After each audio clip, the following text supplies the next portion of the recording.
안녕하세요. 서울대학교 산업공학과 DSB 연구실 소속 고려대학교 석박통합과정 강영호입니다. 제가 요번에 준비한 주제는 Reasoning over Time Series with LLMs라는 주제로 준비를 했고요. 메인이 되는 논문은 Language Model Still Struggle to Generation Reason over Time Series라는 논문입니다. 해당 논문은 작년인 EMNLP 2024에서 공개된 논문입니다. 목차는 다음과 같이 준비를 했습니다. 그래서 이 관련된 내용에 대해서 오버뷰, 인트로덕션 하고 메인 논문 소개 드리고 그 다음에 메인 논문의 한계점이었던 것들을 어떻게 개선하려고 했는지 그 다음 연구들은 어떻게 진행되고 있는지 말씀을 드린 다음에 마지막으로 컨클루전 말씀드리고 마치도록 하겠습니다. 먼저 오버뷰입니다. 이 발표의 중심이 되는 논문인 Language Model Still Struggle to Generate Reason Over Time 시리즈는 GPT-4를 포함해서 여러 대규모 언어 모델들이 실제로 시계열 데이터를 기반으로 추론을 수행할 수 있는지를 평가한 연구라고 봐주시면 될 것 같습니다. 그래서 해당 논문에서는 세 가지 리즈닝 과제를 통해서 LLM의 시계열 추론 능력을 평가를 하게 되는데요. 첫 번째가 Ideological Reasoning, 그다음에 두 번째가 퀘스천 앤서링, 세 번째가 컨텍스트 에이드 포캐스팅입니다. 자세한 내용은 뒤에서 설명을 드리도록 하겠습니다. 그러고 나서 이 LLM이 시계열 추론을 잘 하도록 개선하기 위한 최근 최근 연구 흐름, 최근 연구 네 가지를 간략하게 소개를 하도록 하겠습니다.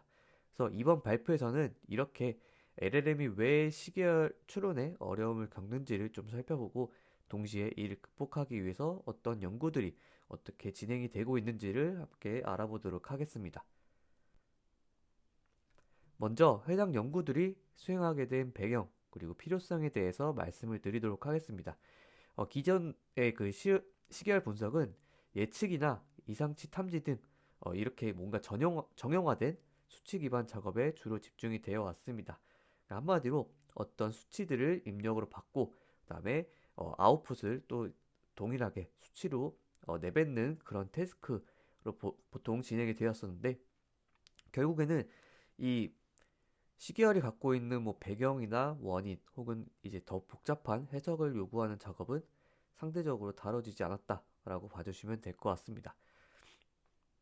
반면에 이제 LLM 같은 경우는 매우 다양한 문맥 정보를 처리를 하고 그다음에 자연어 기반의 복잡한 리즈닝 태스크에서 뛰어난 성능을 보이고 있습니다. 하지만 이 아직까지 이 시계열 데이터 분석에서는 이러한 언어 모델의 잠재력이 충분히 활용되지 않고 있다라는 것이 문제점 중 하나라고 봐주시면 될 것 같은데요. 그래서 만약에 LLM이 시계열 데이터에 대해서도 추론할 수 있는 그런 수준의 이해를 갖게 된다라고 하면은 첫 번째로 시계열 내에서 나타나는 패턴 그리고 사건을 활용해서 이 관찰 그리고 추론의 증거로 삼을 수 있을 것 같다라는 것이고 두 번째는 시계열이 갖고 있는 복잡한 동적 시스템에서도 정량적인 결과가 아닌 정성적인 해석을 기반으로 결론을 도출할 수 있을 것이고 세 번째로 이런 시간의 흐름과 그에 따른 변화 양상을 이해를 하고 그러니까 시간 패턴을 인식을 해가지고 이에 반응하는 이에 적절히 반응하는 새로운 작업들을 수행할 수 있을 것이다 라고 봐주시면 될 것 같습니다. 그래서 아래 예시가 이 시계열 데이터랑 LLM을 활용한 질문 응답 사례라고 봐주시면 될 것 같은데요. 그래서 LLM이 어떤 시계열을 단순히 요약하거나 수치를 예측하는 데 그치지 않고 시계열에 내재된 패턴을 기반으로 해석하고 그런 추론의 이유까지 설명할 수 있다라는 것이 이 해당 모티베이션이다라고 봐주시면 될 것 같습니다. 그러면 이 타임 시리즈 리즈닝 시계열 추론이라는 개념을 한번 다시 정리를 해보도록 하겠습니다. 이 시계열 리즈닝은 단순히 수치를 예측하거나 패턴을 탐지하는 것을 넘어서 이 시간의 흐름 속에서 발생하는 사건들을 논리적으로 이해하고 해석할 수 있는 능력을 의미한다라고 봐주시면 될 것 같습니다. 그래서 즉 어떠한 값들이 특정 값이 언제 왜 변했는지에 대해 마치 사람처럼 맥락을 읽고 원인을 추측을 하고 그 의미를 설명할 수 있어야 한다라는 그런 것이라고 봐주시면 될 것 같고, 그리고 이 타임 시리즈 리즈닝이 가질 수 있는 중요한 장점, 중요한 장점이라기보다는 목표로 하고 있는 바 중 하나가 리즈닝은 단일 작업, 단일 태스크를 넘는 프레임워크로도 기능할 수 있다라는 것인데요. 그래서 단순히 예측, 이상치 탐지, 뭐 보관 같은 건 개별 태스크 수행뿐만 아니라 다양한 정보를 통합해서 의미 있는 해석을 도출하는 통합적 시계열 분석 방식을 지향을 한다라고 봐주시면 될 것 같습니다. 그래서 아래 보시면은 타임 시리즈 리즈닝은 일반적으로 저희가 다루고 있는 트레디셔널 타임 시리즈 태스크, 포캐스팅, 어노멀리 딕션, 리그레션뿐만 아니라 커절 인퍼런스, 임팩트 아날리시스, 그다음에 시계열을 생성하는 타임 시리즈 제너레이션이나 에디팅, 그걸 넘어서 이제 퀘스천 앤서링까지 모두 다룰 수 있는 통합적인, 그러니까 고차원 해석 프레임워크를 지향을 한다라고 이해를 해주시면 될 것 같습니다. 그러면 시계열 분석에 있어서 LLM을 사용한 연구는 없냐라고 하면 그렇지 않습니다.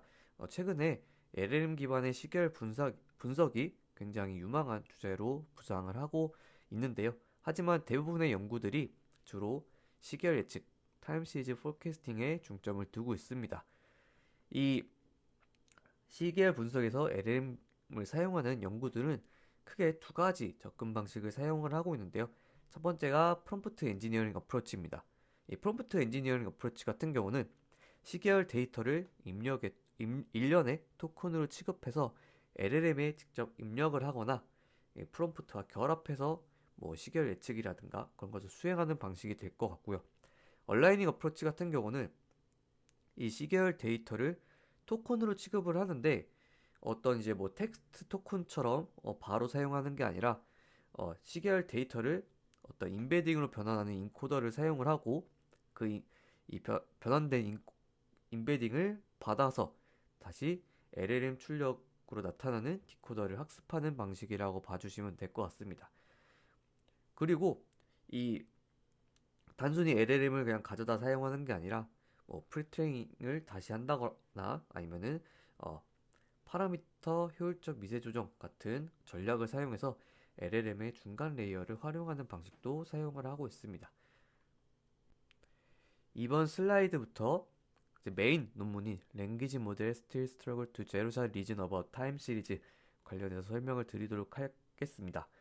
첫 번째 슬라이드부터 이 시계열 데이터를 활용해서 수행할 수 있는 세 가지 리즈닝 태스크 형태를 정리한 내용을 먼저 보여드리도록 할 건데요. 해당 연구에서는 n개의 관측값으로 구성된 단별량 균일 샘플링 시계열을 사용을 합니다. 균일 샘플링이라고 한다면은 시계열이 수집 주기가 일정한 그런 시계열을 사용한다라고 봐주시면 될 것 같고요. 그 다음에 랭귀지 모델 M이 컨텍스트 토큰 C와 시계열 X를 고려할 때 아웃풋 토큰 시퀀스 Y를 출력할 확률 P를 추정하는 거라고 봐주시면 될 것 같습니다. 그래서 시계열과 컨텍스트 토큰을 입력을 받았을 때 이 Y라는 것을 출력할 확률을 추정하는 거다라고 이해를 해주시면 될 것 같습니다. 그러서 해당 논문에서 사용하고 있는 이 시계열 리즈닝 세 가지 주요 형태를 보여주고 있는 피겨인데요. 첫 번째가 이디올로지컬 리즈닝, 원인 추론이라고 봐주시면 될 것 같고, 두 번째가 이 퀘스천 앤서링, 그 다음에 세 번째가 컨텍스트 에이디드 포캐스팅입니다. 자세한 내용은 이제 다음 슬라이드부터 하나씩 설명을 드리도록 하겠습니다. 첫 번째가 이디올로지컬 리즈닝입니다.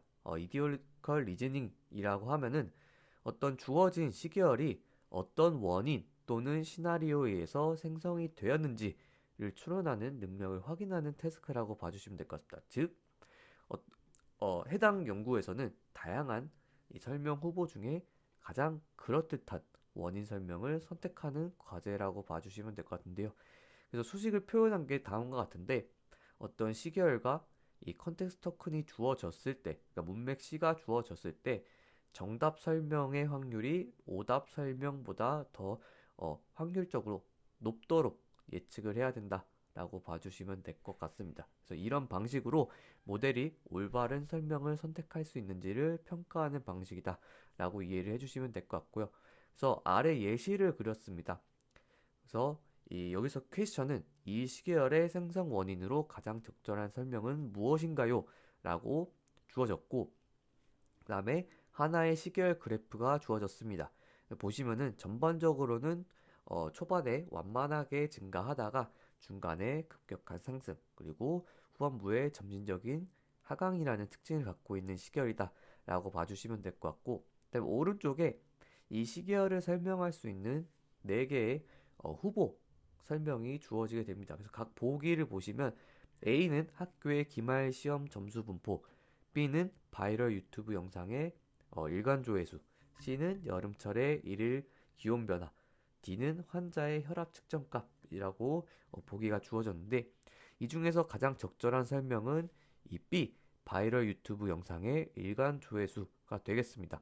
왜냐하면은 시계열 모양이 처음에는 천천히 증가하다가 급상승하고 이후 완만하게 떨어지는 그러니까 전형적인 바이럴 확산 패턴을 보이고 있기 때문이라고 봐주시면 될 것 같습니다. 그래서 초반에는 이 바이럴을 타면서 점차 유튜브 조회수가 늘다가 그다음에 그 바이럴 된 거에 영향이 점점 줄어들면서 다시 조회수가 낮아지는 그런 구조를 보이고 있기 때문이다라고 이해를 해주시면 될 것 같습니다.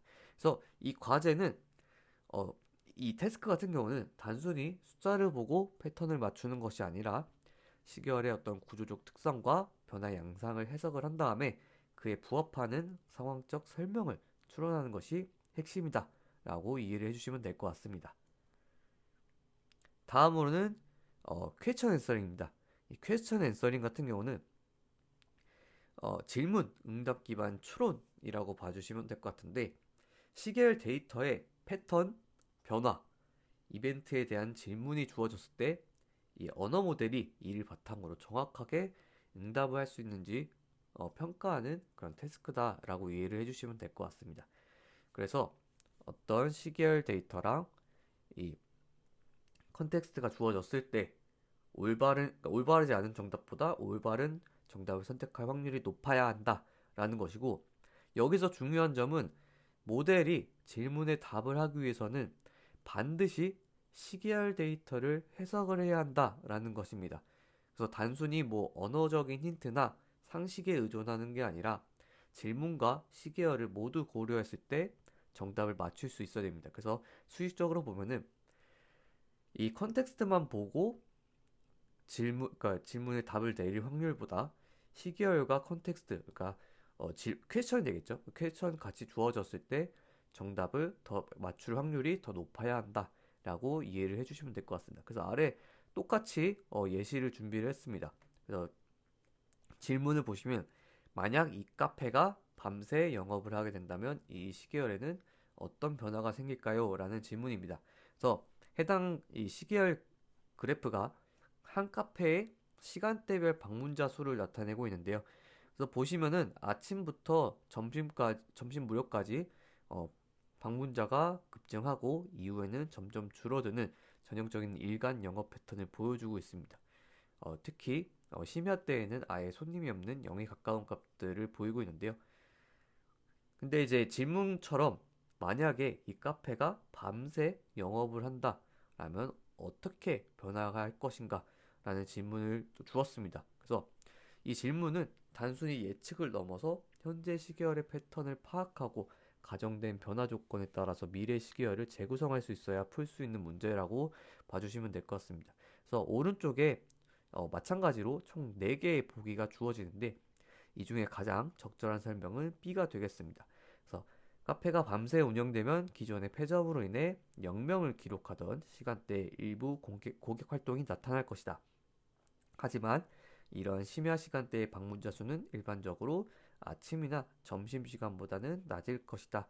라는 이 선택지를 답을 내려야 된다. 라고 봐주시면 될 것 같습니다. 근데 하나 이제 생각을 해보게 되면은 사실 시계열 그래프가 주어지지 않아도 이 퀘스천만으로 사실 답을 내릴 수 있을 것 같습니다.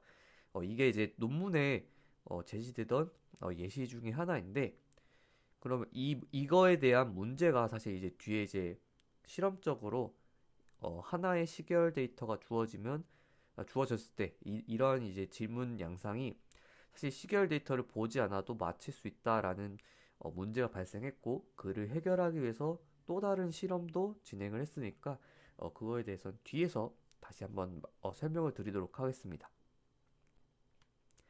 세 번째 리즈닝 과제는 컨텍스트 에디드 포캐스팅입니다. 즉 문맥 기반 예측이라는 건데요.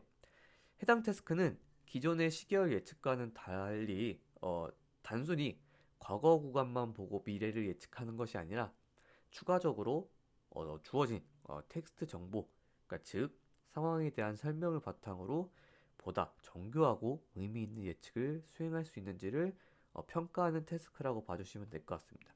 어, 마찬가지로 아래 예시를 보시면은 퀘스천 같은 경우는 시계열의 나머지 시퀀스를 예측하세요 라는 질문과 함께 이 텍스트 설명이 함께 주어지고 이 시계열과 이 텍스트 설명을 통해서 그 다음을 예측하는 그런 태스크라고 이해를 해주시면 될 것 같습니다. 그래서 해당 주어진 텍스트를 보게 되면은 이 시계열부터 설명을 드릴게요. 이 시계열이 결국에는 이제 무더운 여름날 주거 지역의 전력 사용량을 나타낸 것이다 라는 것이고, 아침부터 기온이 상승함에 따라서 에어컨 사용량이 점차 늘어나 전력 소비가 증가합니다 라는 것을 설명하고, 정오 무렵에는 기온이 최고조에 달하고 전력 사용량도 가장 높아집니다. 다음에 마지막에 이 오후에는 구름이 끼고 바람이 불기 시작하면서 기온이 서서히 내려가고, 이에 따라 전력 수요도 점진적으로 감소하게 됩니다 라는 흐름이 서술되어 있습니다. 그래서 빨간색으로 표시되어 있는 부분을 참고를 해서 시계열 예측을 어, 더 잘하게끔 하는 태스크가 컨텍스트 에이디드 포캐스팅이라고 봐주시면 될 것 같은데요. 그래서 시계열 과거에 해당하는 시계열 데이터만 넣고 예측을 할 때보다 이런 디스크립션이 추가로 주어졌을 때 예측 성능이 더 좋아야 된다라는 것을 그런 태스크다라고 이해를 해주시면 될 것 같습니다. 그래서 즉 어떠한 문맥이 제공되었을 때 LLM은 단순 수치 예측을 넘어서 의미 기반 추론을 통해서 더 현실적인 예측을 수행할 수 있게 된다라는 것을 보여주는 예시이고, 그런 이제 태스크를 하겠다라는 거라고 이해를 해주시면 될 것 같습니다. 지금까지 살펴본 시계열 리즈닝 과제들을 제대로 평가하려면 그에 적절한 데이터셋이 반드시 필요하게 됩니다. 근데 기존의 시계열 데이터셋들은 대부분 텍스트 설명과 시계열이 별도로 존재하거나 그 연결성이 굉장히 낮아서 LLM이 텍스트와 시계열을 함께 해석하고 추론하는 능력이 있는지 평가하기에는 한계가 있었다라고 합니다. 그래서 LLM이 추론 능력을 평가할 수 있는 새로운 데이터셋이 필요했고, 그래서 CTT 멀티 도메인 타임 시리즈와 관련성이 높은 텍스트 캡션을 생성을 했다라고 하고요. 이 생성을 할 때 단순히 텍스트로 시계열을 생성해줘 라고 하면은 이 일관성이 부족하거나 전반적으로 낮은 품질을 보였다라고 합니다. 그래서 이를 개선하기 위해서 GPT-4에게 텍스트로 시계열을 생성해줘가 아니라 데이터 생성 기능을 파이썬 스크립트 형태로 제작하게 해서 이 파이썬 코드를 통해서 시계열을 생성을 했다라고 이해를 해주시면 될 것 같습니다. 그래서 밑에 이제 그림을 보시면 텍스트 기반 시계열과 코드 기반 시계열이 어떻게 다른지를 비교를 해볼 수가 있습니다. 그래서 이 위쪽에 이 텍스트 제너레이티드 시리즈 같은 경우는 설명 내용과 관련이 있지만 패턴이 다소 단순하거나 일관성이 떨어지는 것을 볼 수가 있고요. 반면에 이 코드 제너레이티드 시리즈 같은 경우는 이런 설명에 기반한 수식이나 조건을 통해서 더 정교하고 구조화된 시계열을 만들어낼 수 있었다라고 합니다. 그 다음에 이 시나리오에서 가질 수 있는 이 특징들을 보시게 되면은 1번부터 5번까지 특징이 있을 때 텍스트로만 생성하게끔 했을 때는 2번에 대한 특징만 만족을 했고 코드로 생성했을 때가 이 모든 특징들을 만족을 하게끔 시계열을 생성하는 것을 확인할 수 있었다라고 합니다. 요약하자면은 해당 논문은 단순한 기존 데이터셋을 사용하는 게 아니라 LLM의 리즈닝 능력을 정밀하게 테스트할 수 있도록 그런 새롭게 설계된 시계열 텍스트 데이터셋을 기반으로 실험과 평가를 진행했다라고 이해를 해주시면 될 것 같습니다.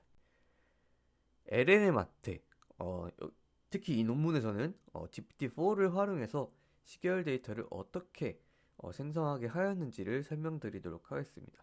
앞서 말씀드린 것처럼 단순히 기존의 시계열 데이터셋을 활용하는 것이 아니라 LLM에게 시계열을 스스로 상상하고 생성하도록 요청을 했다라고 이해를 해주시면 될 것 같습니다. 그래서 이 랭귀지 모델에게 시계열을 생성할 수 있는 시나리오를 한번 생각을 해봐라 라고 요청을 하게 됩니다. 그래서 구체적으로 GPT-4에게 시계열을 만들어낼 수 있는 어떤 시나리오를 상상해보고 그 시계열의 특징을 정리하고 이를 생성할 수 있는 코드를 작성하라 라는 형태로 프롬프트를 주게 됩니다.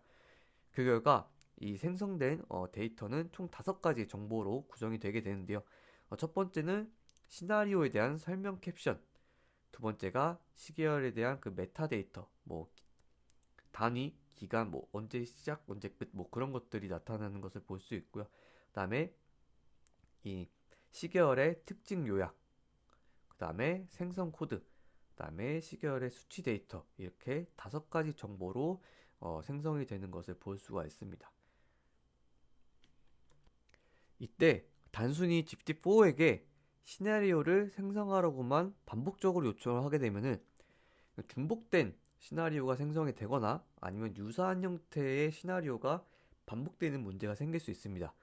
그래서 이를 방지하고 다양한 주제와 도메인을 포함한 시나리오를 생성하기 위해서 기존에 생성된 한번 이 시나리오를 생성을 해서 20개의 시나리오를 생성을 하고 이를 다시 GPT-4에게 보여준 다음에 이전과 다른 시나리오를 생성하라 라고 명시적으로 지시를 했다라고 하고요. 그래서 이 방식을 통해서 이 반복성을 줄이면서 생성 시나리오의 도메인의 다양성을 확보하는데 매우 효과적이었다라고 합니다.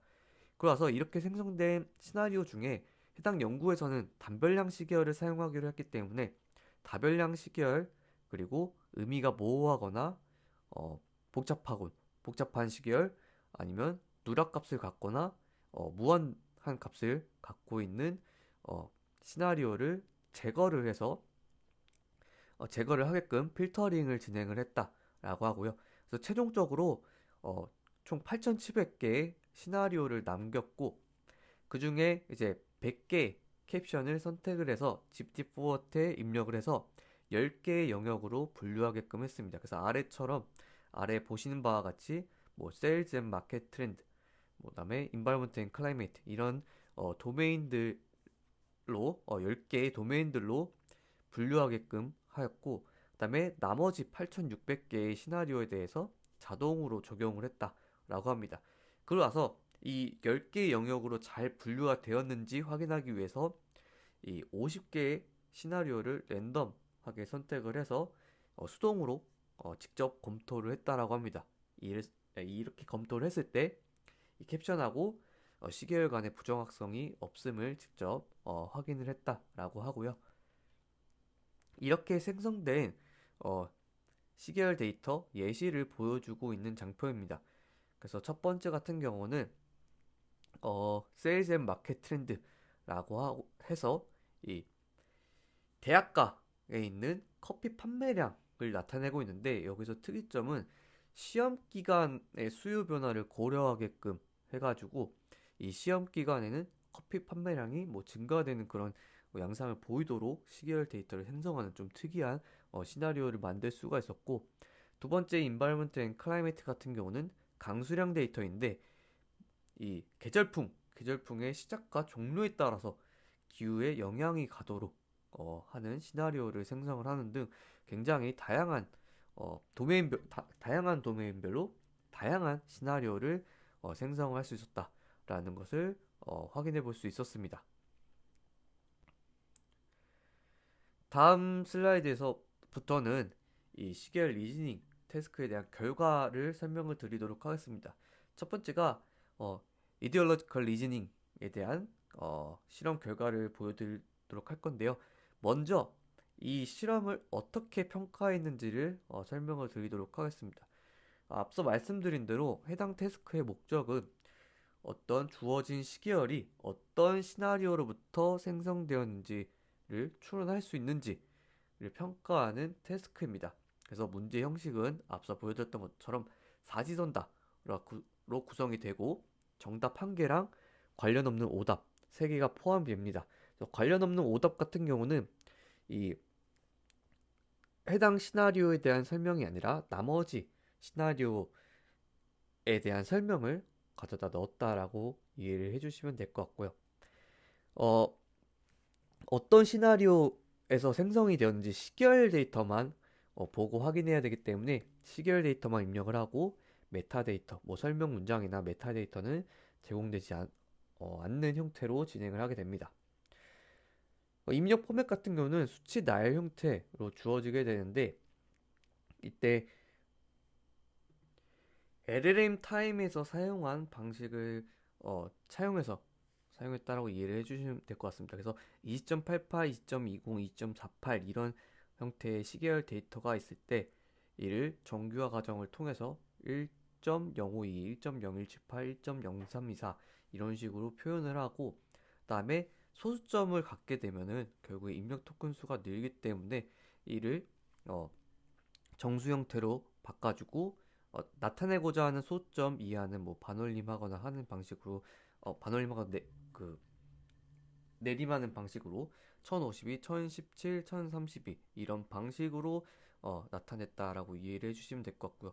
추가적으로 GPT-4 비전이라는 모델을 사용했는데, GPT-4 비전 같은 경우는 시계열을 그래프로 변환해서 입력을 사용했다라고 이해를 해주시면 될 것 같습니다. 그래서 해당 태스크 같은 경우는 평가할 때 정답 선택 정확도 어큐러시로 측정이 됩니다. 그리고 이 모델 평가의 정확성을 확보하기 위해서 휴먼 이뷸레이션을 진행을 하게 되는데요. 결국에는 이 트루스 레벨의 품질을 확인하고 모델 성능을 보다 맥락적으로 해석하기 위해서 휴먼 이뷸레이션을 실시했다라고 하고요. 논문에서는 데이터 사이언스 및 시계열 모델링에 대한 전문 지식을 가진 10명의 어노테이터가 평균 50개의 예제를 각각 레이블링해서 총 500개를 작성했다라고 하는데, 아마도 이 논문에 언급되어 있지 않은 걸로 봐서는 뭐 관련 연구하고 있는 연구실 사람들이나 그런 것으로 한 10명이 구성되지 않았나 싶습니다. 논문에서는 그거에 대한 설명이 되어 있지는 않았습니다. 그래서 아래 보시는 게 논문에서 보여주고 있는 이 라벨링 툴이라고 봐주시면 될 것 같은데요. 그래서 시계열 그래프가 주어지고 오른쪽에는 가능한 설명들이 제시된 상태에서 이 어노테이터가 가장 타당한 설명을 선택하게끔 해서 500개의 휴먼 레이블드 정답이 생성이 되었다라고 이해를 해주시면 될 것 같습니다. 이제부터 이디올로지컬 리즈닝 이 태스크에서 모델들이 어느 정도 성능을 보여주는지 한번 설명을 드리도록 하겠습니다. 그래서 왼쪽 표 같은 경우는 이 GPT 계열 그리고 라마 계열에 대한 성능을 나타내고 있고, 오른쪽 표 같은 경우는 추가적으로 위스퍼나 라바 같은 멀티모달 모델들의 결과를 나타내고 있습니다. 설명을 드리자면은 먼저 이제 휴먼 이뷸레이션 한 거의 정확도는 66.1% 정도를 보였다 라고 이해를 해주시면 될 것 같고, 당연히 사지선다기 때문에 랜덤하게 그냥 답을 선택하게 했을 때는 25% 성능을 보인다라고 봐주시면 될 것 같습니다. 그다음에 실험적으로는 뭐 라마 7 빌리언, 라마 13B, GPT 3.5, GPT-4, 그다음에 앞서 말씀드린 대로 GPT-4 비전 이렇게 진행을 했는데 노티스 같은 경우는 시계열 데이터를 입력하지 않았을 때의 성능입니다. 근데 앞서 말씀드린 것처럼 이디올로지컬 리즈닝 같은 경우에는 어, 무조건 시계열 데이터만 입력을 해야 되기 때문에 이 메타데이터를 넣지 않기 때문에 노티스는 실험을 진행할 수 없기 때문에 NA다라고 이해를 해주시면 될 것 같습니다. 그래서 나머지 시계열 데이터를 입력을 하는 모델들의 성능을 보았을 때 이 GPT-4가 가장 높은 성능인 33.5%를 보이는 것을 확인할 수가 있었고요. 결국에는 이 휴먼 이밸리에이션하고 비교했을 때 32.6% 정도 성능 차이를 보였다라고 이해를 해주시면 될 것 같습니다. 그래서 모든 모델이 휴먼 이밸리에이션에 비해서 매우 낮은 성능을 보였고, 그다음에 일부 모델 라마를 사용한 케이스 보시면 27.3, 27.8%인데 결국 무작위에 가까운 성능을 보이는 것을 확인해 볼 수가 있었고요. 그러와서 이 시계열을 텍스트로만 나타내는 것이 문제인지 확인하기 위해서 멀티모달 실험을 추가적으로 진행을 했다라고 합니다.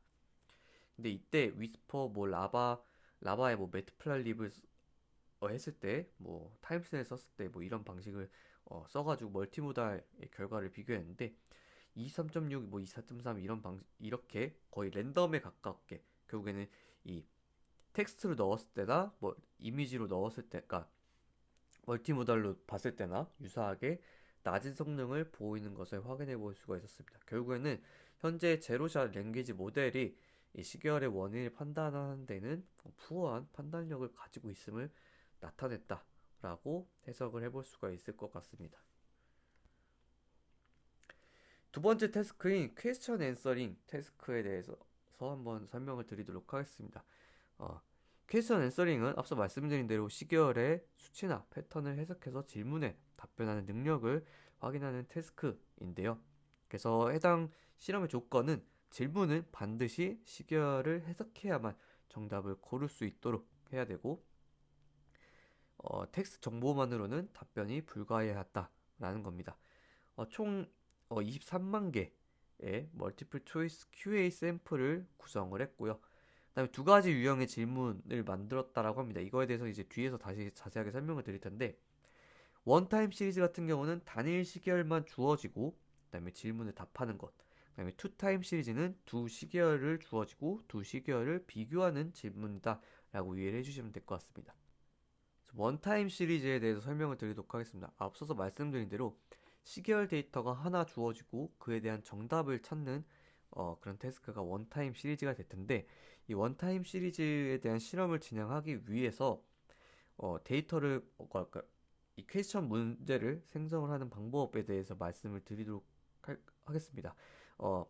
어떠한 시계열 데이터 하나랑 뭐 그 시계열 데이터를 생성할 때 사용되었던 디스크립션, 캐릭터리스틱, 메타데이터들을 가지고 GPT-4에게 카운터 팩처 와리프 시나리오를 생성하도록 요청을 합니다.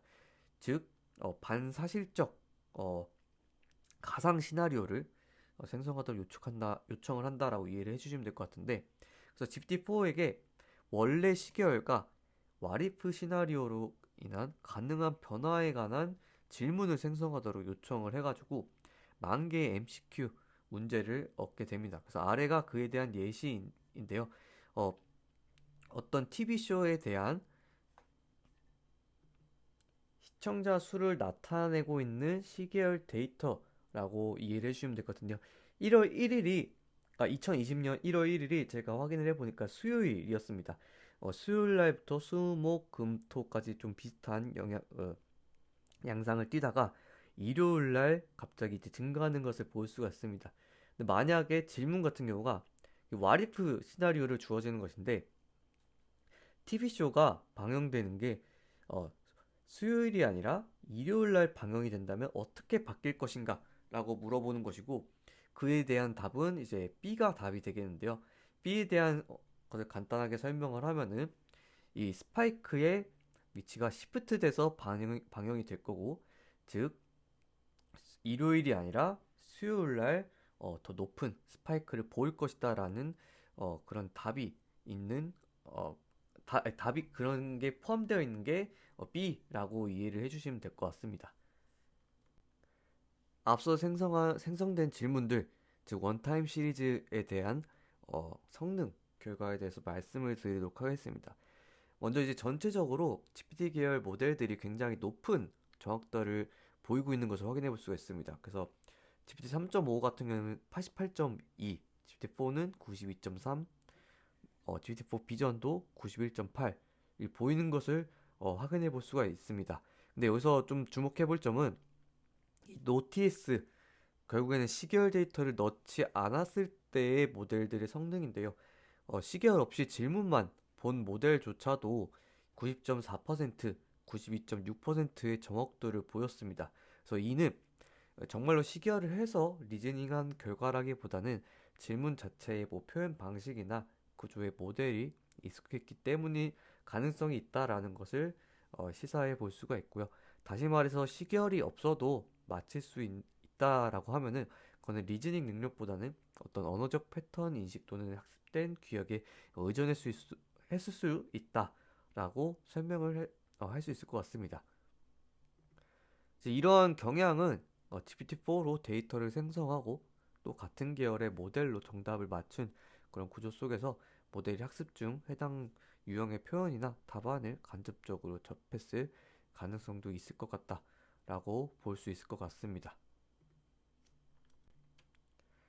그래서 앞에서는 단일 시계열 기반 질문에 대한 모델 성능을 살펴봤고 이 시계열 데이터 없이 텍스트로만 문제를 푸는 것을 좀 방지하고자 두 개의 시계열을 비교해야만 풀 수 있는 질문, 즉 투타임 시리즈 유형의 QA 실험을 진행을 했다라고 봐주시면 될 것 같습니다. 그래서 이 QA 실험 구성에 대해서 말씀을 드리면은 어, 앞서서 말씀드린 대로 단순히 시계열을 해석하는 수준이 아니라 두 개의 시계열을 비교해서 차이점을 인식을 하고 그 차이를 바탕으로 질문에 답을 해야만 풀 수 있도록 설계를 하는 것을 목표로 두고 있습니다.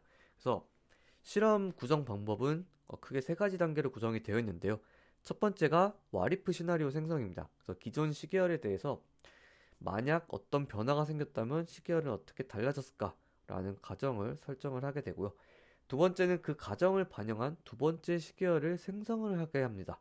GPT-4에게 와리프 조건을 반영하는 시계열 생성 코드를 작성하게 해서 기존 시계열과 유사하면서도 변화가 반영된 새로운 시계열을 만들도록 하고요. 세 번째로는 이 MCQ를 생성을 하고 필터링하는 과정을 사용을 합니다. 그래서 두 시계열의 차이점에 기반한 질문들을 만들고 이 텍스트만 보고도 정답을 맞힐 수 있는 질문들을 걸러내서 어, 최종적으로 약 13만 개의 문제 샘플을 생성을 했다라고 하고요. 이 시계열 없이도 정답을 맞힐 수 있는 문제인지를 확인하기 위해서는 GPT 3.5를 사용했다라고 합니다. 그래서 아래 예시가 그중 하나인데 팬데믹 기간 동안 방문자 수가 변경된 시계열에서 변화가 있었는가라는 질문이고 이거에 대한 뭐 시계열 데이터도 옆에 같이 주어졌으면 좋겠으나 본 논문에서는 이제 이런 이제 퀘션하고 이 보기만 주어져 있었습니다. 그래서 이를 맞추기 위해서는 결국에는 원본 시계열과 변경된 시계열을 직접적으로 비교해서 차이를 판단해야만 정답을 고를 수 있는 문제라고 봐주시면 될 것 같습니다. 그래서 정답으로는 어, 팬데믹 기간 동안 둘이 변화가 없었다라는 것을 정답으로 골라야 하는 그런 문제였습니다. 그래서 이런 구조 덕분에 해당 태스크 같은 경우는 기존의 이 원타임 시리즈 QA보다는 더 높은 수준의 시계열 해석과 비교, 리즈닝 능력을 요구하는 태스크라고 이해를 해주시면 될 것 같습니다. 이제 투타임 시리즈 퀘스천 앤서링에 대한 성능에 대해서 말씀을 드리도록 하겠습니다.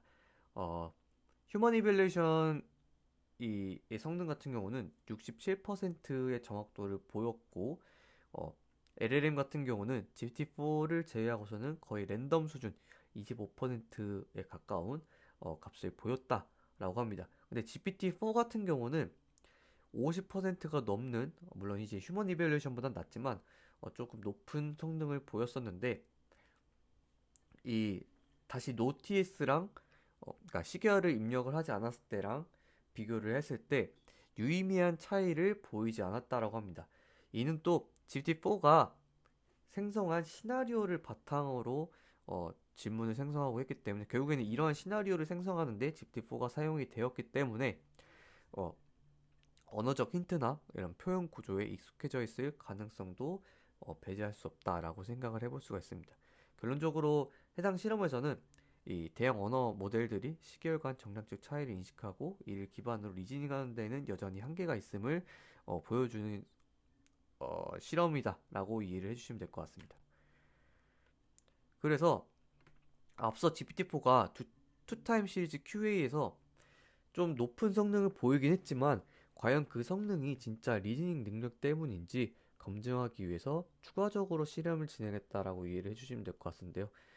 결국에는 이제 앞서서 GPT-4가 해당 시계열 데이터랑 질문을 생성하는 데도 사용되었던 모델이기 때문에 스스로 만든 질문에 익숙해서 잘 맞춘 것이 아닐까라는 의문이 제기가 되었습니다. 그래서 해당 연구자들은 기존의 이제 두 시계열 기반 문제를 144개 선택을 해가지고 각각 정답에 대해서 의미는 다르지만 형태는 매우 유사한 오답을 직접적으로 추가를 했다고 합니다. 그래서 예를 들어서 정답이 1000에서 시작한다 라고 하면은 오답은 뭐 1100에서 시작한다처럼 헷갈리는 숫자로 설정을 하는 거라고 이해를 해주시면 될 것 같고요. 그래서 아래 예시를 보면은 비지터 카운터가 두 시계열 모두 0으로 떨어진다가 정답이었는데 C에서 10으로 떨어진다 라고 수정을 해서 어떻게 보면 정답 같지만 수치가 달라서 오답으로 선택을 해야 되는, 결국 언뜻 보기에는 비슷하지만 틀린 답을 설정을 했다라고 이해를 해주시면 될 것 같습니다. 이런 식으로 정답의 의미를 정확히 이해하지 않으면 오답을 선택하도록 설계를 했다라고 해서 이런 실험을 통해서 GPT-4가 단순히 언어적 유사성에 기반해서 정답을 고른 것인지 아니면 실제 진짜 시계열 리즈닝을 수행한 것인지 검증을 했다라고 이해를 해주시면 될 것 같습니다.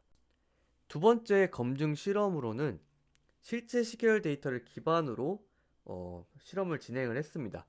해당 실험의 목적은 GPT-4가 자신이 만든 스태틱 문제에서 잘 맞췄다라고 하면은 현실의 데이터에서도 리즈닝을 잘 수행할 수 있을까에 대한 질문에 답하기 위한 것이라고 이해를 해주시면 될 것 같고, 그래서 저자들은 미국의 연도별 실업률, 그 다음에 미국의 중국산 연간 수입률, 매사추세츠주의 코비드-19 확진자 수 등 실제 시계열 데이터를 기반으로 총 52개의 QA 문제를 수동으로 제작을 하게 했습니다. 그래서 사람이 직접 시계열을 보고 의미를 해석을 한 다음에 정답과 그에 근접하지만 틀린 오답들을 포함한 MCQ 형태로 구성을 했다라고 이해를 해주시면 될 것 같고요. 이제 아래가 이제 예시가 되겠는데요. 해당 시계열 데이터는 2023년 7월부터 2024년 3월까지의 코로나 확진자 수 변화를 나타내고 있습니다. 첫 번째 질문 같은 경우는 이 시계열의 특징을 묻는 그런 질문이고, 두 번째는 2023년 9월과 2024년 1월의 피크값 차이를 비교하는 문제를 내고 있습니다. 이처럼 뭐 구체적인 수치 차이를 해석해야만 답을 낼 수 있는 그런 문제들로 구성을 했다라고 이해를 해주시면 될 것 같고요. 이런 식으로 이제 실험을 구성함으로써 GPT-4가 학습되지 않은 실제 시계열 환경에서도 리즈닝을 잘 수행할 수 있는지를 평가하는 검증 실험이다라고 이해를 해주시면 될 것 같습니다. 이거에 대한 이제 성능 말씀드리도록 하겠습니다. 먼저 첫 번째 실험이었던 수동으로 변형된 펄터베이션된 QA 문제들로 실제 모델들이 어떤 성능을 보였는지를 확인해 보도록 하겠습니다. 앞서서 이 투타임 시리즈 퀘스천 앤서링 태스크에서도 GPT-4랑 GPT-4 노티스가 좀 높은 수치를 보였었는데, 이런 약간의 퍼터베이션을 가한 문제에 대해서는 성능이 거의 랜덤에 가까워진 것을 볼 수가 있습니다.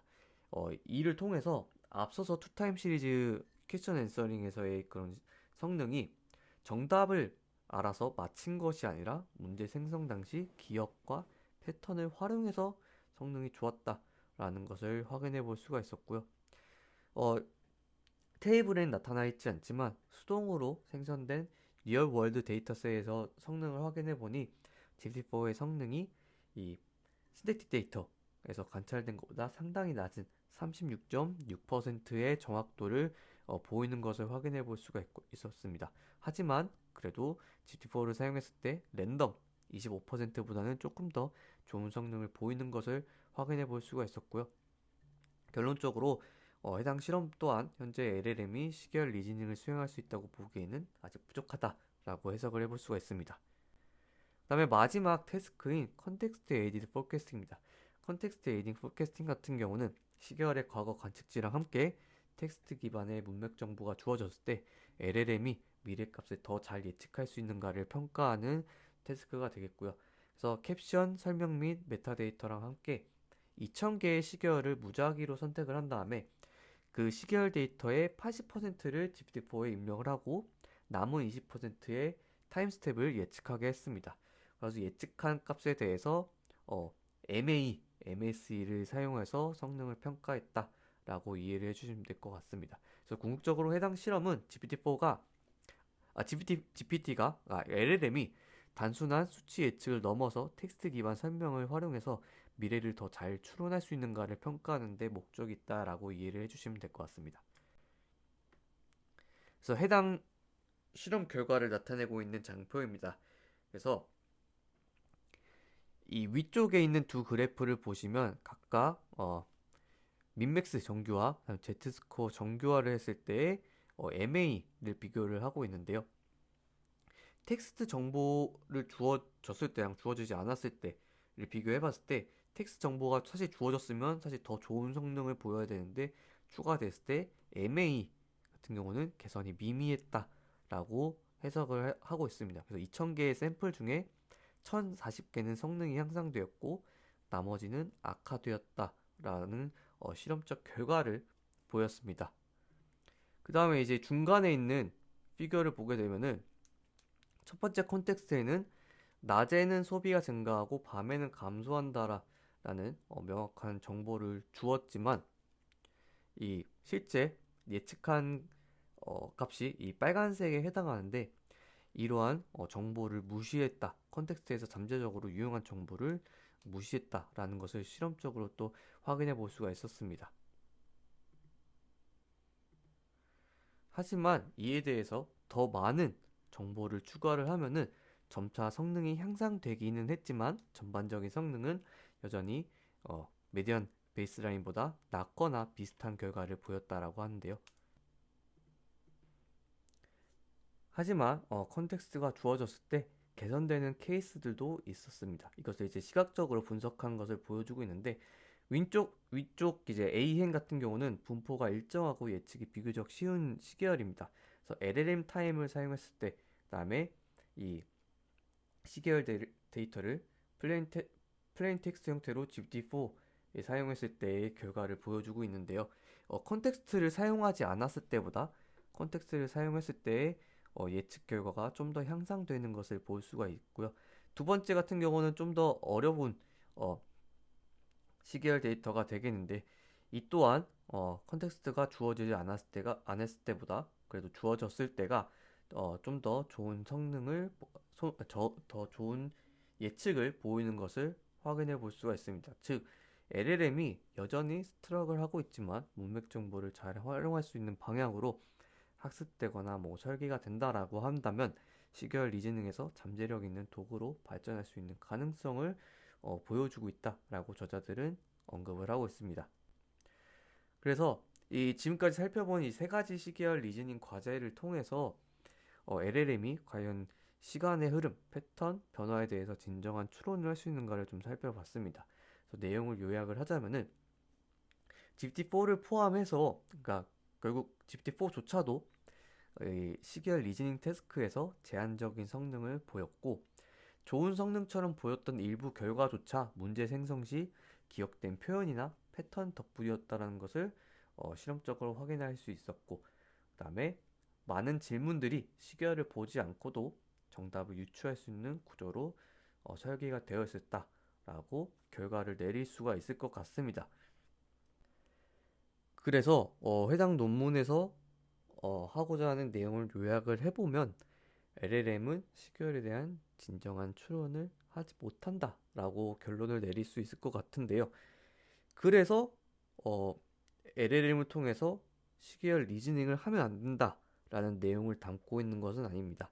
앞으로 어, LLM이 시계열 데이터를 통해서 리즈닝하는 거에 대한 장점은 너무나 분명하고 이거에 대한 뭐 개선된 연구가 필요하다라고 그런 방향성을 제시하는 논문이다라고 이해를 해주시면 될 것 같습니다. 그래서 지금까지 앞서 논문에서 말씀드린 것 바와 같이 현재 LLM은 시계열 데이터를 해석하고 추론하는데 큰 한계를 보이고 있습니다. 하지만 이를 개선하기 위해서 여러 시도들이 활발히 이루어지고 있는데요. 그 연구들의 흐름을 좀 요약을 해보면 대표적으로 네 가지로 정리를 할 수 있을 것 같습니다. 먼저 첫 번째는 제로샷 인퍼런스입니다. 그래서 즉 이 프롬프트 기반의 추론 방식이라고 설명을 해볼 수가 있을 것 같은데 LLM에 시계열 설명을 입력을 하고 적절한 질문을 프롬프트로 던졌을 때 추론할 수 있는가를 테스트하는 방식이라고 봐주시면 될 것 같고요.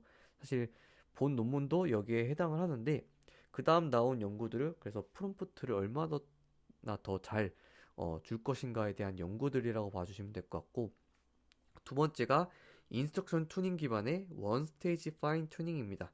그래서 QA 데이터셋에 대해서 LLM을 미리 학습시켜서 질문 유형에 대한 반응성을 높이는 방식으로 접근하는 게 이 두 번째 방식이라고 봐주시면 될 것 같고 세 번째가 투 스테이지 파인 튜닝 방식입니다. 그래서 얘 같은 경우는 시계열 데이터를 바로 LLM에 입력을 하는 게 아니라 왜냐하면 LLM 자체는 시계열 데이터를 직접적으로 보고 학습하지 않았기 때문에 사실 LLM이 시계열 데이터를 정확하게 이해하기는 어렵습니다.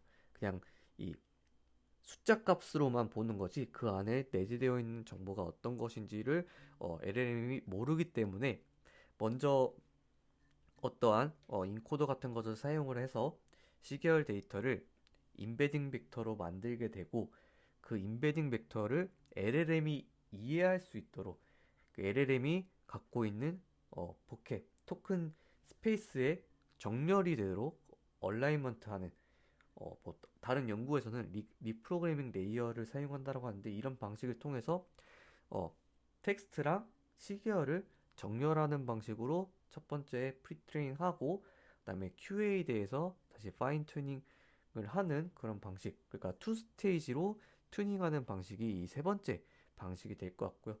네 번째는 이제 멀티모달 기반 접근법으로 텍스트 외에도 뭐 오디오, 이미지, 표, 시계열 등 다양한 데이터 형식을 모달리티 인코더로 통합을 해서 LLM과 연결을 해서 리즈닝을 수행하는 방식이다 라고 이해를 해주시면 될 것 같습니다. 그리고 이러한 방향들은 시계열 데이터를 더 잘 이해하고 활용하기 위한 노력들이라고 봐주시면 될 것 같고요. 그래서 이거에 대한 최근 연구들 네 가지를 간단하게만 설명을 드리도록 하겠습니다. 그래서 총 네 가지 해당 논문 네 가지에 대해서 설명을 드리려고 하는데요. 첫 번째가 투어스 타임 시리즈 리즈닝 with LLMs라는 논문이고요. 이 논문 같은 경우는 이 연구 같은 경우는 투 스테이지 튜닝 베이스를 기반으로 하고 있습니다. 이 해당 논문에 대해서는 제가 이제 PYSR 영상으로 제작한 적이 있으니까 우측 상단에 카드 남겨놓을 테니까 그 영상으로 자세하게 한번 어, 확인해 주시면 좋을 것 같습니다. 그래서 해당 연구에서는 앞서 말씀드린 대로 시계열 인코더를 사용을 해가지고 시계열 데이터를 어떤 벡터로 인베딩 벡터로 나타내게 되고 LLM이 이해할 수 있도록 다시 얼라이먼트하는 그런 과정을 사용을 하고 있고요. 그 다음에 결국에는 이 리즈닝 태스크에 대해서 파인 튜닝을 하게 되는데 파인 튜닝 할 때 굉장히 다양한 예시에 대해서 학습을 할 수 있도록 그리고 그 좀 더 추론을 잘할 수 있도록 하기 위해서 이 COT 방식을 통해서 체인 오브 소 방식을 사용을 해가지고 이 리즈닝 데이터를 어그멘테이션하는 방식을 사용했습니다. 그래서 우, 우측에 이제 피겨를 보시게 되면 원래 갖고 있는 QA 질문을 가져다가 GPT-4 OAuth에 입력을 해서 GPT-4가 해당 문제를 풀게끔 하고 해당 문제를 풀면서 GPT-4가 추론한 내용들을 타겟으로 해서 해당 모델을 파인 튜닝하는 그런 방식을 사용했다라고 이해를 해주시면 될 것 같습니다. 다음에 두 번째 연구는 ChatTS Aligning Timesheet with LLMs via Syntactic Data for Enhanced Understanding and Reasoning 이라는 연구고요. 해당 연구도 투 스테이지 튜닝 베이스를 기반으로 하고 있습니다. 해당 연구에서는 두 가지 주요 컴포넌트를 사용해서 이런 일반 LLM이 리즈닝을 잘 못하는 것을 해결을 하려고 했습니다. 첫 번째 같은 경우가 Attribute Based Time Series Generator인데요. 이 같은 경우는 이제 앞서서 본 논문에서 사용한 것처럼 신테틱 타임 시리즈랑 텍스트 설명을 생성을 하게 되는데 이때 뭐 증가 추세, 주기성이 있음, 노이즈 있음 같은 다양한 시계열 이런 어트리뷰트를 조합을 해가지고 그런 어트리뷰트를 정확하게 반영한 신테틱 타임 시리즈랑 텍스트 설명을 생성을 하도록 합니다.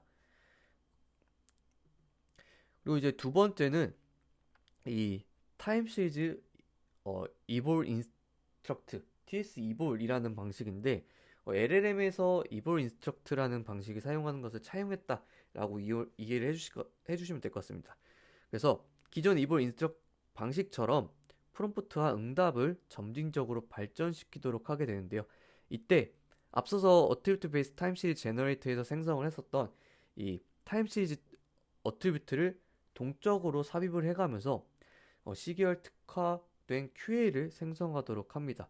그래서 이런 이제 이 처음에 그러니까 처음에 시드 QA를 먼저 시작을 해서 여기서 시작을 해가지고 점차 난이도랑 그 문제가 다양하게 하도록 이 QA 셋을 만들게 되는데요.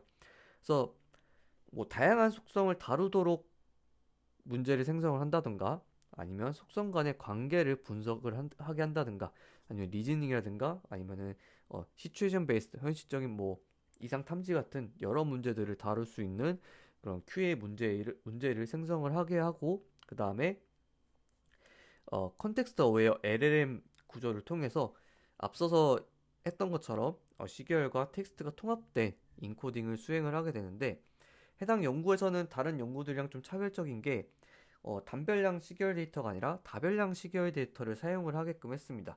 그래서 이 다별량 시계열 데이터를 다룰 때 단순히 타임 시리즈에 대한 인베딩 벡터랑 이 텍스트 인베딩 벡터를 그냥 컴캣하는 게 아니라 이 타임 시리즈 인베딩 벡터가 들어가야 될 위치, 해당 변수에 대한 뭐 텍스트 토큰이 붙고 해당 변수에 대한 타임 시리즈 인베딩 벡터가 붙고 그다음 두 번째 변수에 대한 뭐 텍스트가 붙고 그다음 그 두 번째 시계열 데이터에 대한 이 타임 시리즈 벡터가 붙고 이런 방식으로 텍스트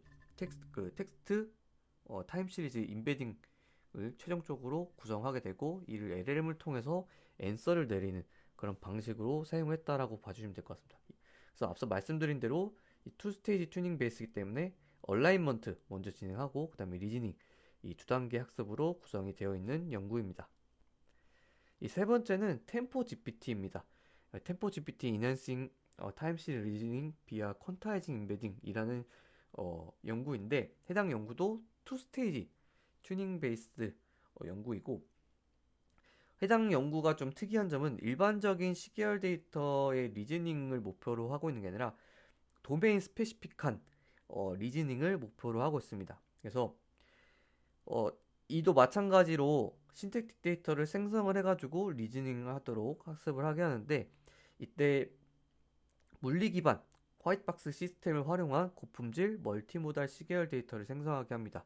그래서 두 개의 전화번, 그 다음에 세 개의 부호로 구성된 선형 회로에서 다양한 정상, 비정상 상태를 시뮬레이션을 해가지고 이 보시는 바와 같이 뭐 트렌드 아날리시스, 트렌드 포캐스트, 폴트 저지먼트 뭐 이런 5가지 태스크에 대한 리즈닝 이 데이터를 생성을 해가지고 투 스테이지로 학습을 하게 되는데 이때 앞서서 이 얼라이먼트 할 때 타임 시리에 대한 인코더를 통해서 그냥 임베딩 벡터를 얼라이먼트 했다라고 하면은 해당 연구에서의 차이점은 이 일반적으로 텍스트에 대한 이 임베딩이 디스크리타이즈하게 이 생성이 되고 시계열은 사실 컨티뉴어스 하잖아요. 근데 이 텍스트는 디스크리타이즈하고 이 이러한 속성을 좀 비슷하게 만들어주기 위해서 이 QVA에서 사용하고 있는 뭐 코드북을 통해서 이 토큰들을 찾는 것처럼 이 템포럴 코드북을 만들고 해당 시계열 데이터를 이 코드북에서 토큰들을 가져와서 사용하는 방식으로 리즈닝 태스크를 수행하는 방식을 보여주고 있습니다.